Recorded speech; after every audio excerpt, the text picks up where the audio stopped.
দুনিয়াতে 5 জন আল্লাহর ওলি ছিল। আমি ওলিদের নাম বলতেছি।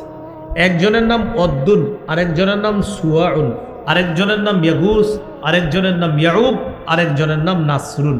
এই 5 আল্লাহর ওলি দুনিয়াতে ছিল। কিন্তু এই 5টা নাম এখনো কোরআনে আছে। বাকি কোরআনে এই 5 নাম এখন আল্লাহর ওলির নামে না, এখন এই 5টা নাম মূর্তি। বলেন এই 5 নাম এখন কিসের? আসলে এই 5 নাম ছিল কাদের? পরবর্তীতে নামগুলো কার হয়ে গেছে? হ্যাঁ, খুব ভালোভাবে বুঝবেন। এই 5টা নাম এখন হলো মূর্তি হিসাবে 5টা নাম প্রসিদ্ধ।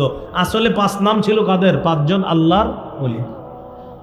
ওয়াদ্দুন নামক ব্যক্তি খুব আল্লাহর ওলি ছিলেন। এই 5 আল্লাহর ওলি যখন দুনিয়াতে ছিলেন, ভক্তবৃন্দ যারা আছে তারা তাদেরকে খুব অনুসরণ করত, আল্লাহর ইবাদত করত, বন্দেগী করত। খুব ভালোভাবে শুনেন, শোনার পরে আপনাদের খুলে যাবে অনেক বিষয়।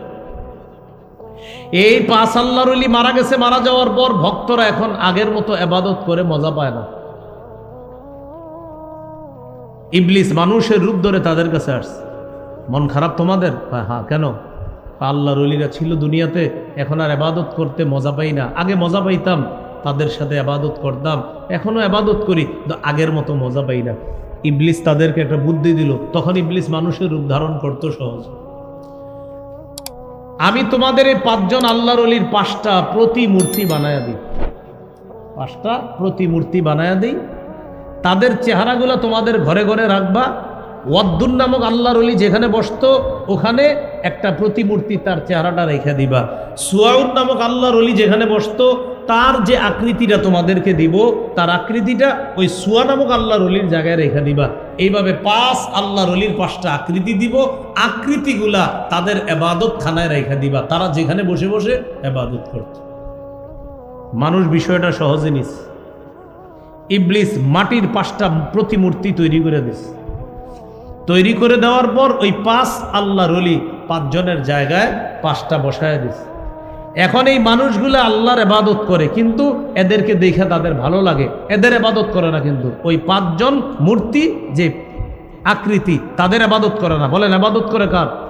আল্লাহ। কিন্তু ভালো লাগে। এই যে আছে আমাদের আল্লাহর ওলি আছে, এই যে অদ্দুন আল্লাহর ওলি আছে, এই যে সুয়াউন আছে আল্লাহর ওলি, ভালো লাগে। এই জেনারেশন বিদায় নিছে। বুখারীর বর্ণনা, ফালাম্মা হালাকা উলাইকা, যখন তারা বিদায় নিছে, ওয়া তানাসসাখাল ইলমু, এবং যখন সঠিক জ্ঞান বিলুপ্ত হয়ে গেল, মূর্তির ব্যাপারে আল্লাহর ওলিদের ব্যাপারে সঠিক ধারণাটাও দুনিয়া থেকে দূর হয়ে গেল।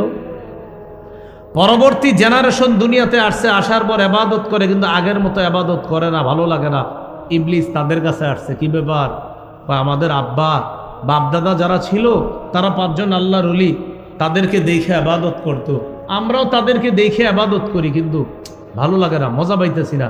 হ্যাঁ, তোমাদের বাপদাদারা তাদের সামনে গিয়ে সেজদা দিত, তখন ভালো লাগতো। তোমরা এক কাজ করো, তাদের এই 5টা প্রতিমূর্তি এদের সামনে গিয়ে সেজদা দাও, দেখবা ভিতরে ভালো লাগবে।